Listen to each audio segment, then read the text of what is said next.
ಎಲ್ಲರಿಗೂ ನಮಸ್ಕಾರ. ಜ್ಯೋತಿ ಕಿರಣ್ ಕ್ರಿಯೇಷನ್ಸ್ಗೆ ಸ್ವಾಗತ.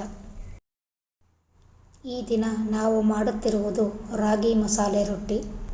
ಬೇಕಾಗುವ ಪದಾರ್ಥಗಳು: ರಾಗಿ ಹಿಟ್ಟು 1 ಬಟ್ಟಲು, ಗೋಧಿ ಹಿಟ್ಟು ಅರ್ಧ ಬಟ್ಟಲು, ಕತ್ತರಿಸಿದ ಈರುಳ್ಳಿ 2, ಹಸಿ ಮೆಣಸಿನಕಾಯಿ 4, ಕರಿಬೇವು 2 ಎಸಳು, ಕತ್ತರಿಸಿದ ಕೊತ್ತಂಬರಿ ಸೊಪ್ಪು ಸ್ವಲ್ಪ, ಜೀರಿಗೆ 1 ಟೇಬಲ್ ಸ್ಪೂನ್, ಉಪ್ಪು ರುಚಿಗೆ ತಕ್ಕಷ್ಟು, ಎಣ್ಣೆ ರೊಟ್ಟಿ ತಟ್ಟಲು ಬೇಕಾಗುವಷ್ಟು, ಸಬಸಿಗೆ ಸೊಪ್ಪು 1 ಕಟ್ಟು ಚೆನ್ನಾಗಿ ತೊಳೆದು ಕತ್ತರಿಸಿಟ್ಕೊಂಡಿದ್ದೀನಿ. ರಾಗಿ ಮಸಾಲೆ ರೊಟ್ಟಿ ಕರ್ನಾಟಕದ ಸಾಂಪ್ರದಾಯಿಕ ತಿಂಡಿ. ಆರೋಗ್ಯಕರ ಮತ್ತು ಹೊಟ್ಟೆ ತುಂಬುವ ಹಾಗೂ ರುಚಿಕರವಾದ ಆಹಾರ.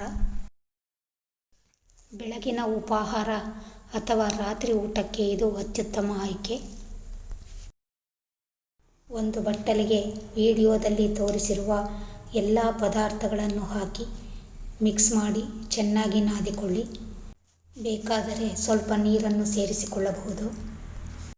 ಚೆನ್ನಾಗಿ ನಾದಿದ ಹಿಟ್ಟನ್ನು ಉಂಡೆಗಳನ್ನಾಗಿ ಮಾಡಿ ಒಂದು ಪ್ಲಾಸ್ಟಿಕ್ ಹಾಳೆಗೆ ಎಣ್ಣೆ ಸವರಿ ಕೈಯಲ್ಲಿಯೇ ರೊಟ್ಟಿ ತರಹ ತಟ್ಟಿ. ರಾಗಿ ಹಿಟ್ಟು, ಈರುಳ್ಳಿ, ಹಸಿಮೆಣಸಿನಕಾಯಿ, ಕರಿಬೇವು, ಸಬಸಿಗೆ ಸೊಪ್ಪು, ಜೀರಿಗೆ, ಕೊತ್ತಂಬರಿ ಸೊಪ್ಪಿನಿಂದ ತಯಾರಾಗುವ ಈ ರೊಟ್ಟಿ ರುಚಿಕರವಾಗಿದ್ದು ಆರೋಗ್ಯಕರವೂ ಆಗಿದೆ. ಈ ರೊಟ್ಟಿ ತಯಾರಿಸಲು ಸುಲಭವಾಗಿದ್ದು ತಿನ್ನಲು ತುಂಬ ಸವಿಯಾಗಿರುತ್ತದೆ. ನೈಸರ್ಗಿಕ ಪೋಷಕಾಂಶಗಳಿಂದ ಕೂಡಿರುವ ಈ ರೊಟ್ಟಿ ನಿಮ್ಮ ದಿನವನ್ನು ಆರೋಗ್ಯಕರವಾಗಿ ಆರಂಭಿಸಲು ಸಹಾಯ ಮಾಡುತ್ತದೆ. ದೈನಂದಿನ ಆಹಾರದಲ್ಲಿ ಮಿತವಾಗಿ ಬಳಸಿದರೆ ಆರೋಗ್ಯ ಹೆಚ್ಚಿಸುತ್ತದೆ.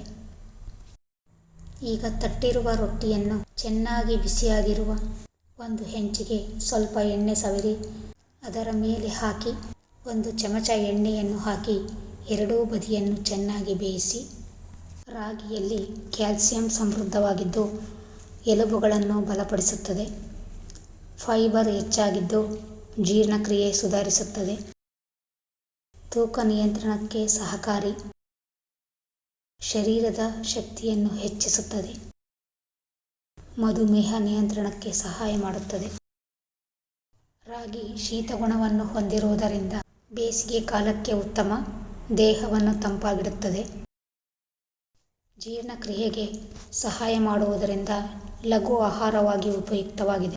ಈಗ ಮಸಾಲೆ ರೊಟ್ಟಿ ರೆಡಿಯಾಗಿದೆ. ಇದನ್ನು ತುಪ್ಪ ಹಾಗೂ ಕೊಬ್ಬರಿ ಚಟ್ನಿಯೊಂದಿಗೆ ಸವಿದರೆ ತುಂಬ ರುಚಿಯಾಗಿರುತ್ತದೆ. ಮನೆಯಲ್ಲಿ ಸುಲಭವಾಗಿ ಮಾಡಿ ಕುಟುಂಬದವರೊಂದಿಗೆ ಸವಿಯಿರಿ.